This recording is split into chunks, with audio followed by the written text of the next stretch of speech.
Bonjour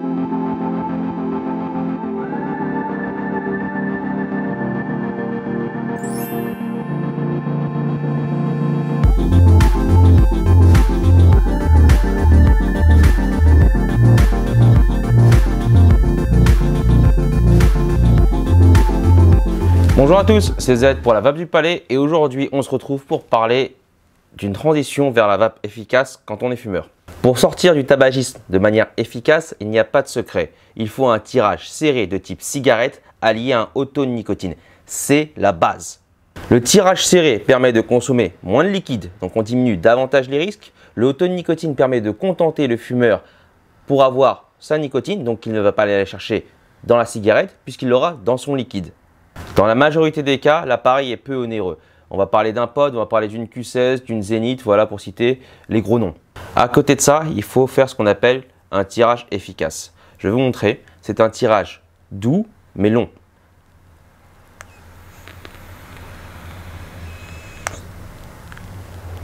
Voilà, j'ai fait un tirage de 3 secondes.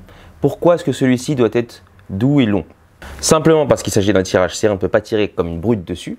Deuxièmement, quand on fait une vape pleine en bouche, il y a moins d'air, donc ce sera moins irritant pour vos bronches lors du passage en gorge. En effet, un des soucis qu'on peut rencontrer lorsqu'on se met à vapoter et qu'on est fumeur, c'est de tousser au départ. Quand on est fumeur, vos bronches sont irritées à cause de la cigarette. Dans toutes les cigarettes vendues aujourd'hui sur le marché français, vous avez des anesthésiants à l'intérieur, notamment le menthol, même dans les cigarettes non mentholées. Celle-ci permet à la cigarette de mieux passer en gorge et de vous anesthésier pour que vous ayez votre fumée. Ça n'est pas le cas de la vape, il n'y a pas d'anesthésiant, du coup, vous allez peut-être tousser au départ. Cela dit, c'est un phénomène qui se paraît en général, d'après ce que j'ai vu dans mes ventes, au bout de 3-4 jours. Il faut rassurer le client à ce niveau-là, l'apprendre à vaper, lui dire que c'est une expérience différente. On n'est pas sur de la fumée de cigarette, ça n'est pas la même expérience. Et pourquoi est-ce que j'insiste sur le auto-nicotine? Le professeur Louezeg m'a toujours dit: les fumeurs savent se doser. La nicotine, ça n'est pas pire que la caféine. En pratique, qu'est-ce que ça veut dire? Ça veut dire que le fumeur ou le vapoteur, quand il va voir sa nicotine, il va simplement arrêter de consommer ce qu'il est en train de consommer. L'exemple que je donne souvent en boutique par rapport à un fumeur, je lui dis par exemple: vous fumez la première cigarette du matin? Il me dit oui, oui, tout à fait. Je dis: qu'est-ce que vous sentez? Ah oui, j'ai la tête qui tourne. Je dis: vous arrêtez ensuite? Il me dit oui, tout à fait. Voilà. La personne sait se doser, elle a son taux de nicotine, elle s'arrête de fumer. C'est la même chose pour la vape. Tout le reste, et j'ai fait des tests notamment sur la Pulse X, je vais faire d'autres tests sur des tirages larges, etc. C'est de la vape récréative.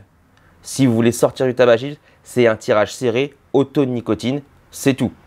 La manière dont je conseille chez moi, c'est lorsqu'on dépasse 15 cigarettes par jour, c'est minimum 16 mg par millilitre de nicotine dans le liquide. Et ceci concerne la majorité de mes ventes. La grande majorité de mes ventes se concentre sur des personnes qui essayent de sortir du tabagisme. Il ne s'agit pas de vape récréative, il s'agit de petits appareils à tirage serré. On va arriver sur le mois de la vape en novembre.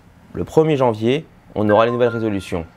Et en mars prochain, il y aura une nouvelle augmentation de tabac. Ces trois phénomènes vont amener un flux de fumeurs sur des alternatives du tabac, notamment la vape. Il est impératif à ce moment-là de bien les diriger et de bien les conseiller sur une vape efficace afin de sortir du tabagisme le plus vite possible. C'était Z pour la vape du palais. Vous pouvez toujours bien sûr me suivre sur mon blog, mon Facebook, mon Instagram ou mon Twitter. Merci et bonne vape à tous.